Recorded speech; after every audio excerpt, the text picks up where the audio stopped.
Namaste students. I am JVN Dr. Aziz Mohammed Khan from Department of Food and Biotechnology, Faculty of Agriculture and Veterinary Science, Jyoti Vidyapith Women's University, Jaipur. Today I am going to discuss about the topic antibacterial activity by disc diffusion method. So, antibacterial activity.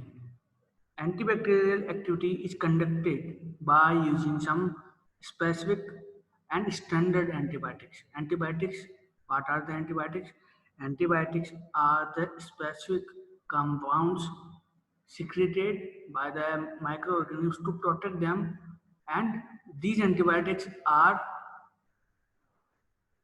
these antibiotics are dangerous for the microorganism, other than that it is secreted. So these antibiotics will protect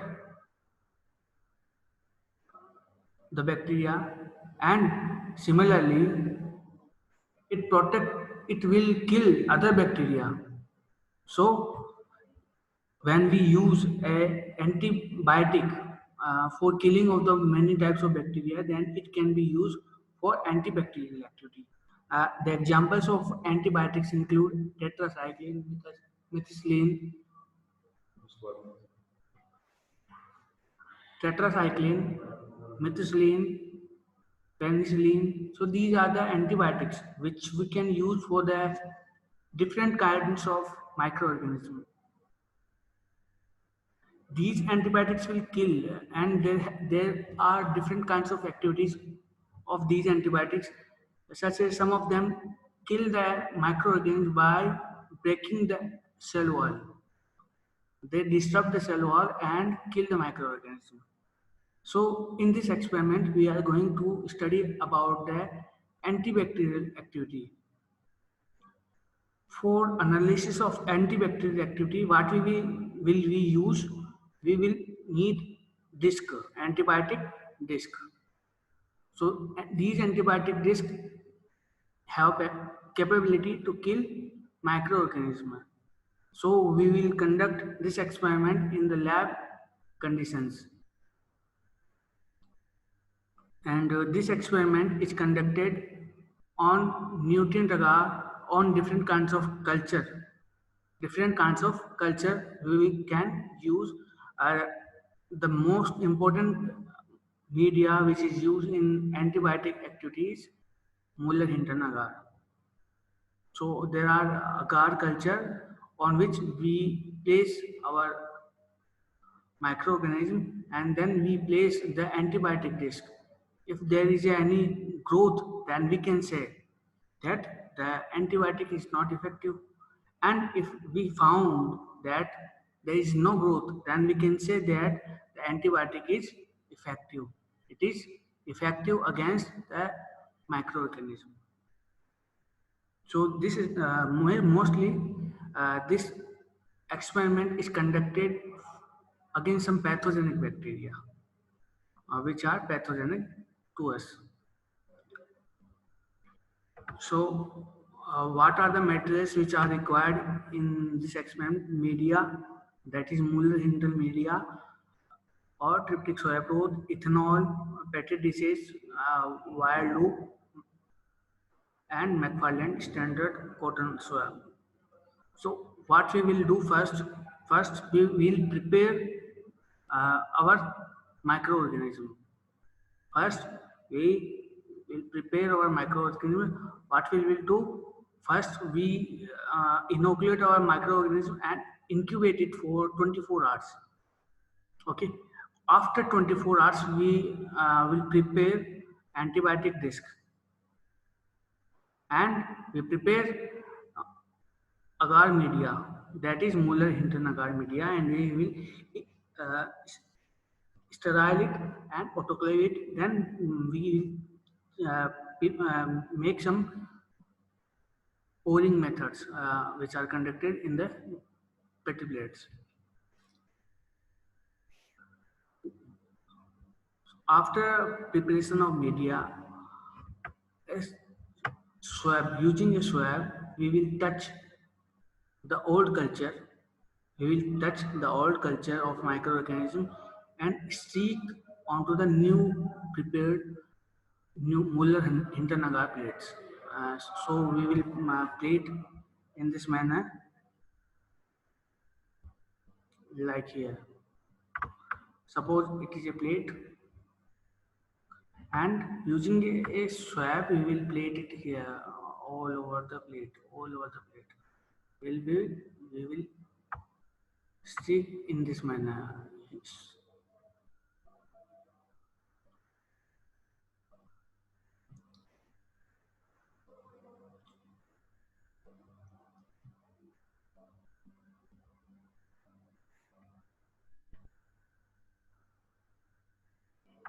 And then invert it and stick here, so that there will be not any single place where the bacteria cannot be inoculated. So we will place it all over this side.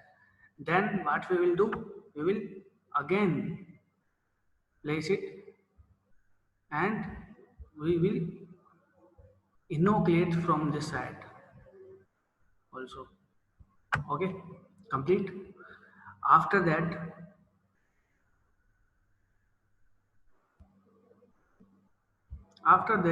we are going to make we are going to drop the antibiotic disc on this.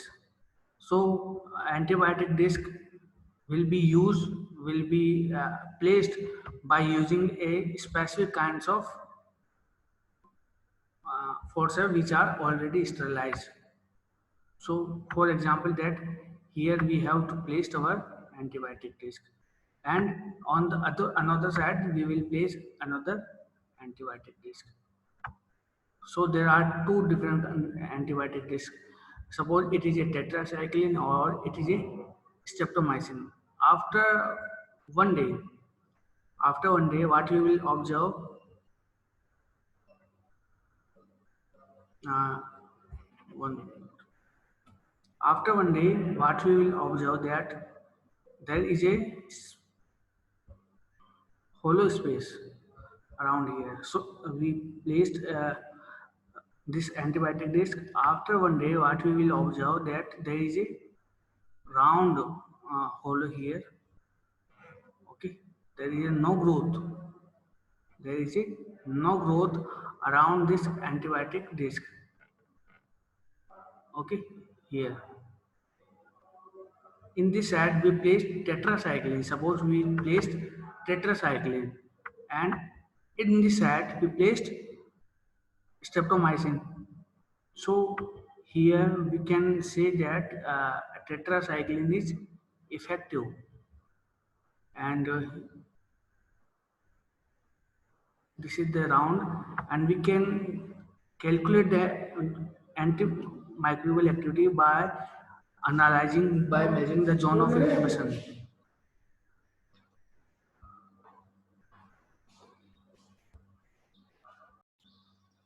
As we have observed that it is not any hollow structure around this streptomycin, then we can say that tetracycline is effective against this pathogen, and streptomycin is not effective against this uh, antigen, this microorganism.